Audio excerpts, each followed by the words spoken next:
Vamos a ver ahora cómo se hallan los máximos y mínimos de una función dentro de un intervalo. En realidad, para hallar máximos y mínimos de una función siempre hacíamos f' de x igual a 0.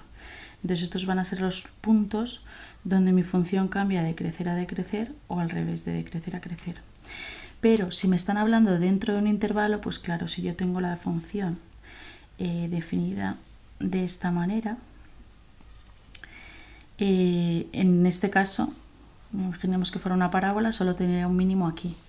Pero si a mí me dicen que coja en este intervalo, que empieza aquí y acaba aquí, ¿cuál es el punto máximo y mínimo de esa función dentro de ese intervalo? Pues lo que me va a valer no son solo los puntos donde la función cambia, sino que también tengo que considerar los extremos del intervalo. Porque en realidad dentro de este intervalo el máximo valor que voy a obtener es este, ¿vale? Si este es A, pues en el punto A, f de A, yo voy a tener un máximo. ¿Por qué? Porque el máximo va a ser el valor que me aporta el valor más grande dentro de este intervalo de esa función, el punto más alto de la función dentro de ese intervalo. Y el mínimo en realidad estará aquí, porque es que este punto, lo voy a llamar B, pues en el punto B, f de B, va a estar el mínimo de mi función. ¿Por qué? Porque es el punto de mi función que está por debajo de todos los demás dentro de ese intervalo, ¿vale? O sea que yo llamaré máximo al punto que está por encima de todos los demás dentro de ese intervalo y llamaré mínimo al punto que está por debajo de todos los demás dentro de ese intervalo. En algunos casos coincidirá el mínimo con lo que sería un mínimo de la función y en otros casos no. Por ejemplo, aquí esta función no tendría máximo y sin embargo sí que tiene un máximo dentro de ese intervalo. Por ejemplo, otro caso sería si tengo una función que hace un dibujo así cualquiera y me piden que haya el máximo y el mínimo de esa función dentro de este intervalo.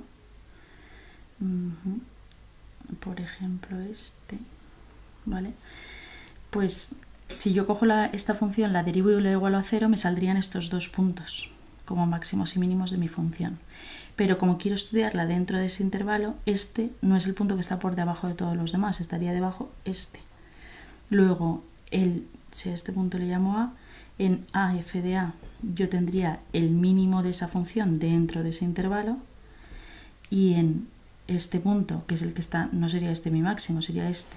Entonces este punto, que es el que está, si lo llamo B, en el punto BF de B, yo tendría el máximo de esa función dentro de ese intervalo.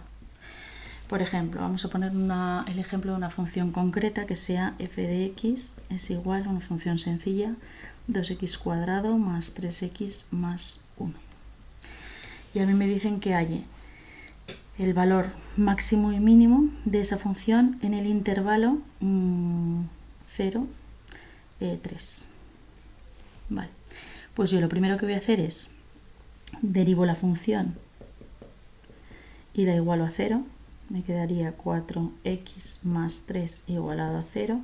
Luego x es igual a menos 3/4. Vale, pues el mínimo de esta función en el que la función cambia de decrecer a crecer estaría fuera del intervalo que me han pedido, luego no me serviría para nada. Entonces ya solo me quedaría hacer cuánto vale esa función en los extremos. Yo hago f de 0 y me sale que es 1, hago f de 3 y me sale que es 9 por 2, 18, más 9, 27, más 1, 28. Vale, pues ya puedo decir que en el 0, 1, yo tengo el valor mínimo de mi función y en el 3, 28 tengo el valor máximo de mi función.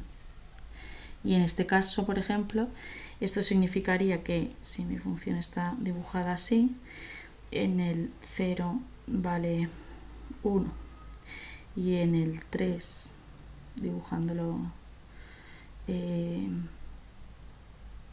así, vale 28.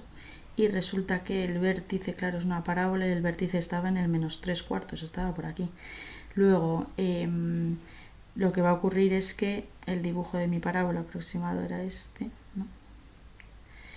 y lo que ocurre es que en el intervalo que me han pedido, que es solo en este trozo, pues claramente el máximo, el valor que está por encima de todos los demás es el de este extremo y el mínimo es el de este extremo. Este valor estaría más abajo, pero ya no está fuera del intervalo que me han pedido.